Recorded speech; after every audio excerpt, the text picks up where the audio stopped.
నా పేరు రంగు రాజేశం అండి. నేను మంచిర్యాల నుంచి వచ్చాను.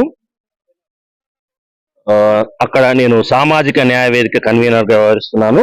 మా సంస్థ పూలే అంబేద్కర్ భావజాలాన్ని ప్రజల్లో వ్యాప్తం చేయడం కోసం కృషి చేస్తున్నది. అదేవిధంగా మా బీసీ ఐక్య వేదిక నాయకులు వడ్డపల్లి మనోహర్ గారు, ఇతర సోదరులందరం కలిసి ప్రత్యేకంగా ఈ పూలే సాహు అంబేద్కర్ మహాసమ్మేళనంలో పాల్గొనాలని ఇక్కడికి రావడం జరిగింది. ఇక్కడికి వచ్చి వీళ్ళందరినీ చూసిన తర్వాత మాకొక మన దగ్గరి చుట్టాలని, ఆత్మీయుల్ని చూసినట్టుగా మాకు అనిపిస్తుంది. ఎందుకంటే అంబేద్కర్, పూలే సాహు మహారాజులు మనకు ఇచ్చిన వారసత్వం ఒక ప్రత్యామ్నాయ సంస్కృతిది. దురదృష్టం ఏంటంటే మన బహుజన సోదరులు కొందరు అంబేద్కర్ గురించి మాట్లాడుతూ రాజ్యాంగ నిర్మాత, రిజర్వేషన్ల ప్రదాత అనే విశేషణాలు ప్రయోగిస్తుంటారు. కానీ అవి ఒక రకంగా అంబేద్కర్ కి తక్కువ చేసి చూపెట్టడమని నా వ్యక్తిగత భావన. అంబేద్కర్ మనకు అందించింది రిజర్వేషన్ల కంటే, రాజ్యాంగం కంటే మరింత విలువైన ఒక బహుజన సంస్కృతిని మనకు అందించాడు.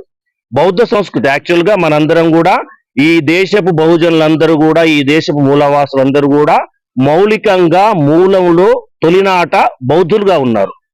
ఇంతకుముందు సోదరుడు చెప్పినట్టుగా బ్రాహ్మణ మతం అని ఒకటి వచ్చేసి వాళ్ళ స్వార్థం కోసం బౌద్ధాన్ని నిర్మూలించి ఆ బౌద్ధులుగా ఉన్న వాళ్ళందరిలో వ్యతిరేకించే వాళ్ళందరినీ హత్య చేసి, బౌద్ధారామాలను కూడా కూలగొట్టేసి, ఆ గుళ్ళను కూడా కూల్చేసేసి ఈ దేశంలో బౌద్ధాన్ని సమూలంగా నాశనం చేసేసి వాళ్ళ స్వార్థం కోసం పనికొచ్చే బ్రాహ్మణ మతాన్ని ఇక్కడ ప్రతిష్ఠించడం జరిగింది.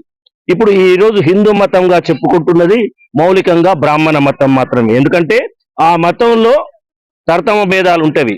నిచ్చెన మెట్ల కుల వ్యవస్థ ఉంటుంది. ఆ నిచ్చెన మెట్ల కుల వ్యవస్థలో మీరు ఏ పురాణం తీసుకోండి, ఏ ప్రాచీన వస్తువు తీసుకోండి, అంతటా కూడా బ్రాహ్మణుడే పైమెట్టు మీద ఉంటాడు.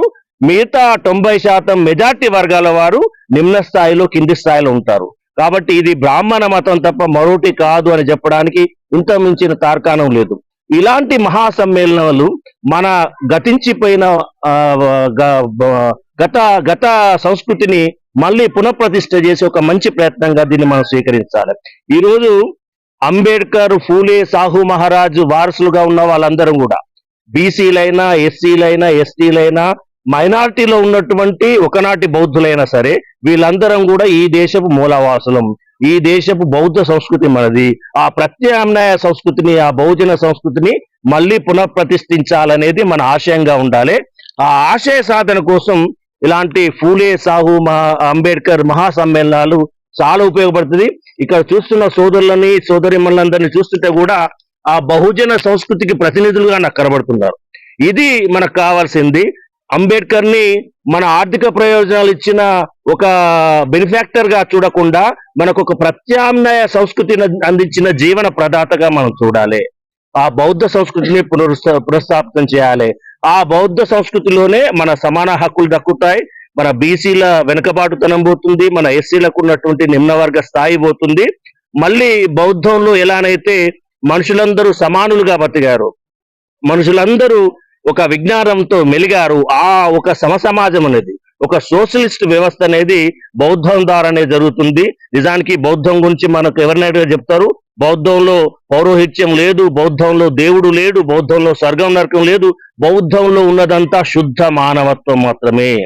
మనిషిని మనిషిగా నిలబెట్టేది బౌద్ధమే. కాబట్టి ఆ బౌద్ధ సంస్కృతిని, ఆ ప్రత్యామ్నాయ సంస్కృతిని, ఆ బహుజన సంస్కృతిని ఒక రకంగా ప్రజల్లో వ్యాపించడానికి ఇలాంటి వేదికలు చాలా ఉపయోగపడుతుంది. ఈ వేదిక ద్వారా మేమెంతో నేర్చుకుంటున్నాము. దీన్ని మా తెలంగాణ గడ్డ మీద ఈ మహాసమ్మేళనం అందించిన సందేశాన్ని మా తెలంగాణ గడ్డ మీద కూడా మేము ప్రచారం చేస్తాము. తప్పకుండా ఈ గడ్డ పైన మరోమారు బౌద్ధం వికసిల్లేలా, మరోమారు బహుజన సంస్కృతి ప్రతిష్ఠించేలా, ఈ మనువాద బ్రాహ్మణీయ సంస్కృతి సమూలంగా నాశనం అయ్యేలా ప్రతి ఒక్క బహుజన బిడ్డ కృషి చేయాలి. ఆ కృషిలో సామాజిక న్యాయ వేదిక తరఫున, మా బీసీ ఐక్య వేదిక తరఫున మా వంతు పాత్ర కూడా మేము ఈ మహాసమ్మేళనం అందించిన స్ఫూర్తితో కొనసాగిస్తామని చెప్పేసి ఇందు మూలంగా మీకు తెలియజేసుకుంటున్నాము. జై భీమ్.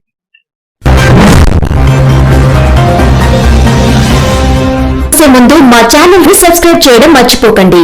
అలాగే ఆ పక్కనే ఉన్న గంట సింబల్ ని క్లిక్ చేయడం మర్చిపోవద్దు.